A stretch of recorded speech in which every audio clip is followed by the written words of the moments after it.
Ahora que nosotros ya tenemos claro todo el tema de las tareas y ya sabemos cómo vamos a ir organizando las tareas y las diferentes actividades que van a ir cumpliendo las personas que van a interactuar en nuestro proceso, podemos hablar de algunas tareas más avanzadas, si podría valer el término, que en la mayoría de estas tareas, o de hecho en todas estas tareas que les voy a mostrar ahora, no necesitamos la interacción directa de un usuario.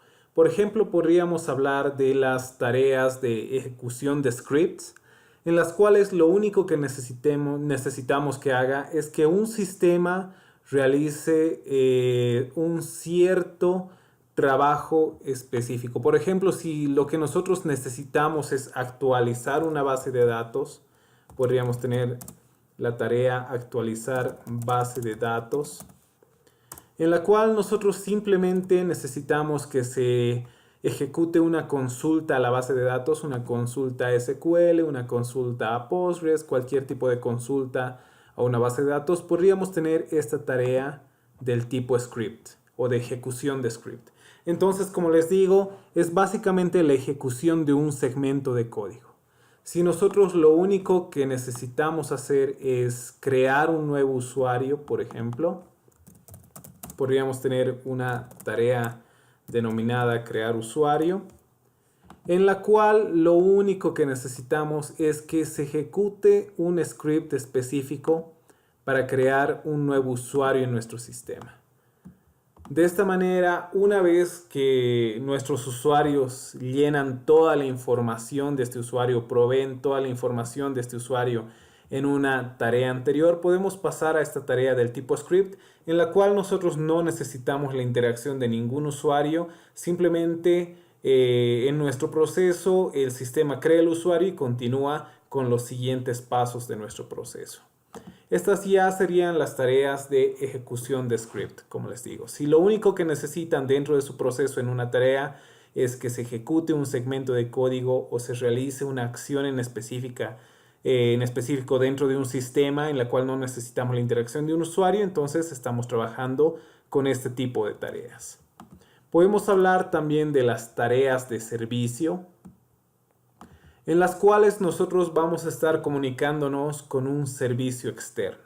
Por ejemplo, si tenemos un sistema integrado con un proveedor de servicios externos como es Google Services, por ejemplo, o también podríamos trabajar con otros sistemas como DocuSign y otros proveedores de servicios externos. Por ejemplo, si estamos trabajando con DocuSign, si es que es la primera vez que escuchan acerca de esta herramienta me deja agregar firmas digitales a nuestros documentos. Entonces, si dentro del proceso con el que nosotros vamos a trabajar necesitamos incluir una firma digital del supervisor o del manager que está trabajando en nuestro proceso, entonces podríamos tener una tarea que podríamos denominar simplemente firmar documento, en la cual nosotros vamos a estar consumiendo el servicio que me brinda esta herramienta DocuSign. Como podríamos utilizar también la herramienta Adobe Sign, que ya es de Adobe, referente también a las firmas digitales.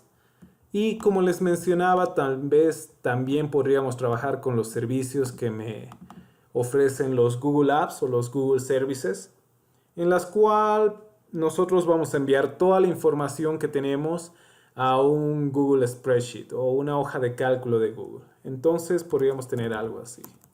Llenar hoja de cálculo. Ahí la tenemos.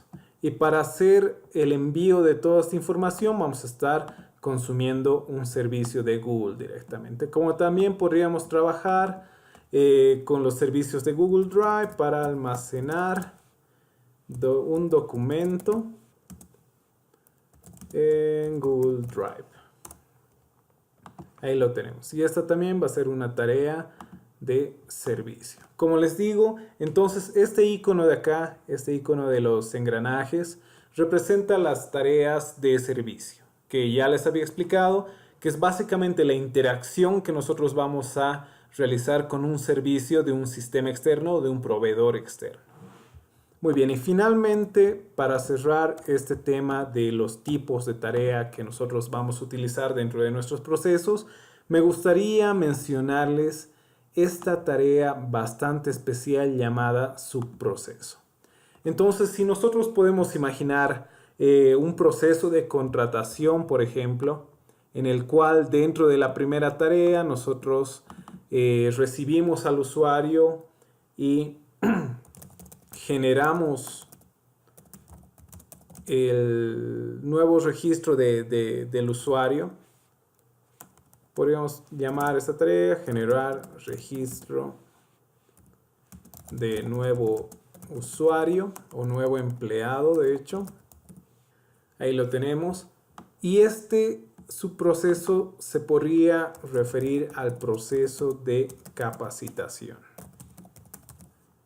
Ahí lo tenemos. Proceso de capacitación y finalmente como último paso, una vez que nosotros ya hemos generado el registro del nuevo empleado, este empleado ya ha sido capacitado, nosotros podríamos entregar las credenciales necesarias. Ahí lo tenemos, entregar credenciales. Ahora, ¿qué significa este subproceso de acá y por qué yo lo llamo subproceso? Básicamente lo que estamos haciendo es contactar otro proceso externo. Si en otro proceso yo ya tengo mis tareas definidas, yo ya tengo mis usuarios definidos, ya tengo todas las reglas de asignación definidas en un proceso externo, yo con este tipo especial de tarea llamada subproceso simplemente puedo llamar a la ejecución de todo este proceso. Entonces, una vez que terminamos con esta tarea y comenzamos con esta tarea de acá, del subproceso, se ejecuta el proceso completo con todas las tareas que lo conformen. Terminamos de trabajar en este proceso externo y volvemos al proceso principal ya para entregar las credenciales. Entonces, las tareas que les mostraba, si lo consideramos bien, no necesitan la interacción con los usuarios, pero resultan bastante útiles para representar actividades más avanzadas dentro del mapa de nuestro proceso. Entonces esto lo vamos a seguir utilizando después. Serían los últimos tipos de tarea que tenemos que revisar por ahora.